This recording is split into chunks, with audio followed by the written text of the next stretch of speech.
All peoples, all Arabs or Muslims who spent Ramadan in different places rather than Egypt, they return back to Egypt saying that all the time there's something different in Egypt.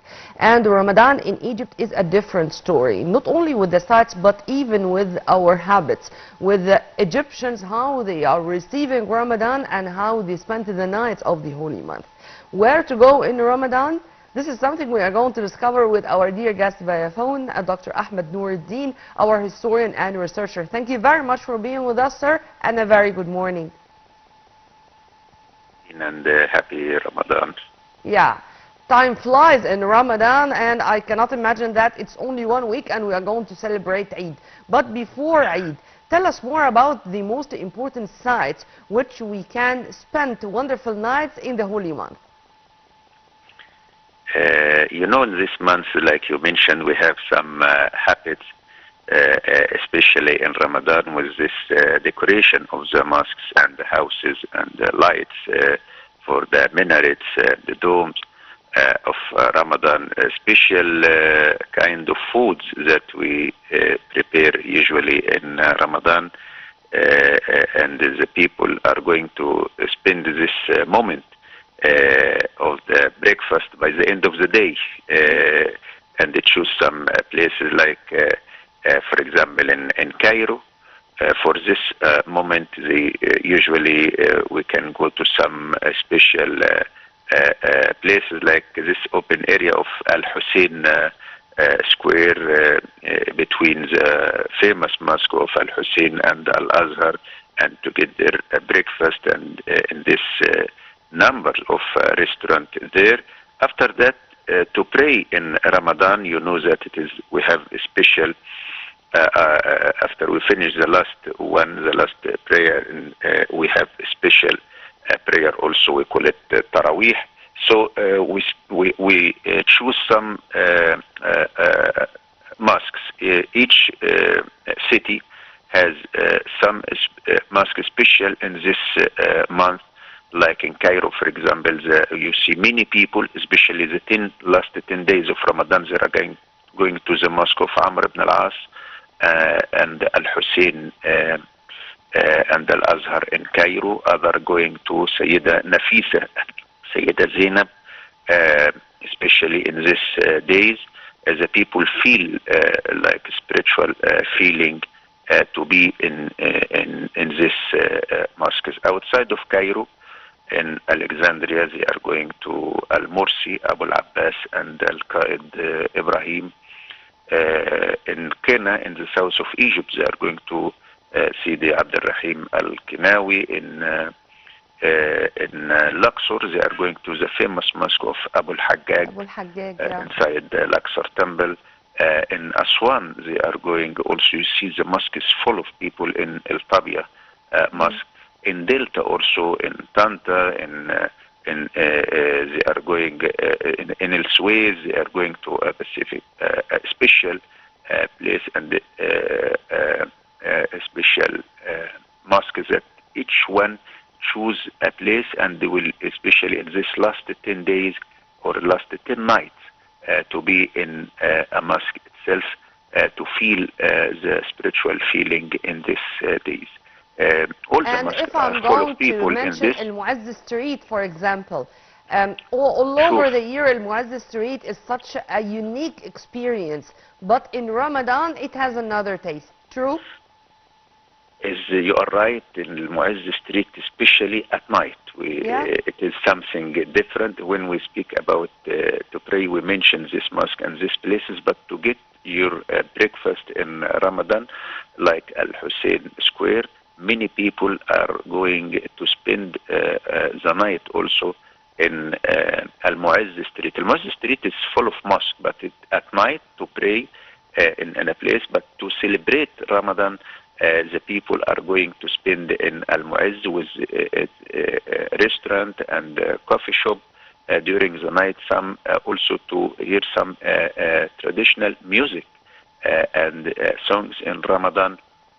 At this night in Al-Mu'azz Street, it is the biggest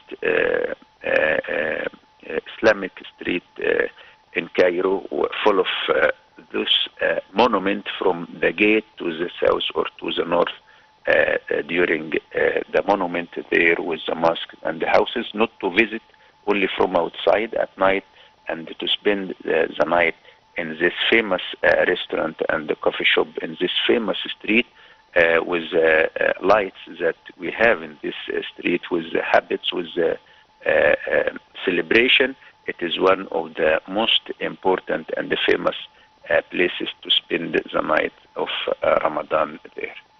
I think Ramadan is also a unique and such a splendid experience for the tourists. I mean, those foreigners coming from European countries, when they stay here in Egypt during the holy month of Ramadan and return back with souvenirs of our fanuses or the Egyptian lanterns or Ramadan lamps or our fawanis.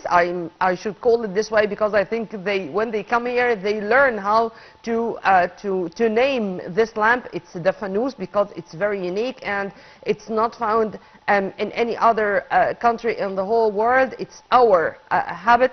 This is a unique experience even for the foreigners. I know you have met with a lot of them. I'd like to know how they received this experience or how they really lived it here in Egypt.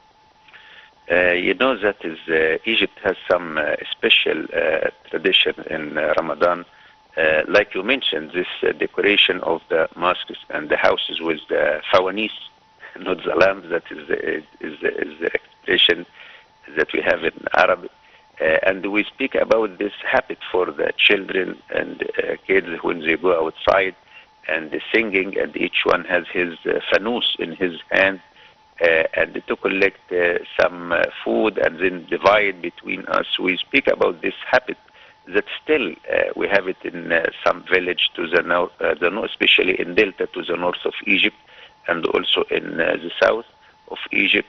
It is interesting for them to hear something about that, to hear only in the beginning that the fasting that we are doing from the during the day and how it is working. And when we speak about that, we have fasting for Muslim now, and we have fasting for Christian in the same time that started also. We are all and fasting, became, yes. Yeah, and then we speak when we speak about some Egyptian food.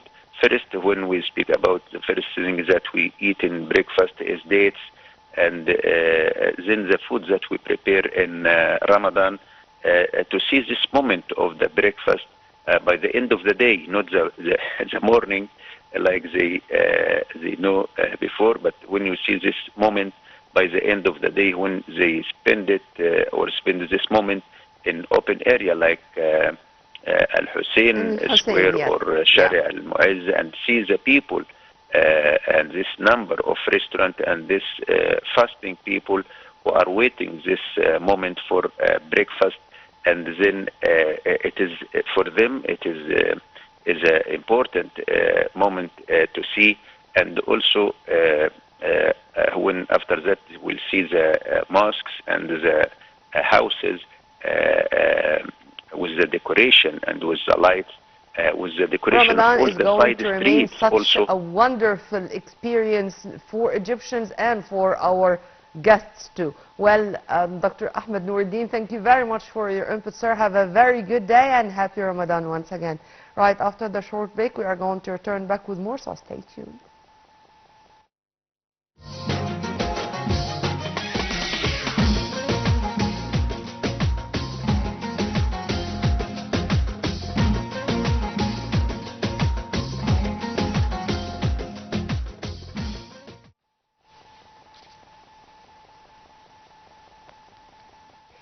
Welcome back, and as we said in our intro, we are going to shed light on the President's participation in the event marking the Egyptian Women's Day and celebrating also the Mother's Day.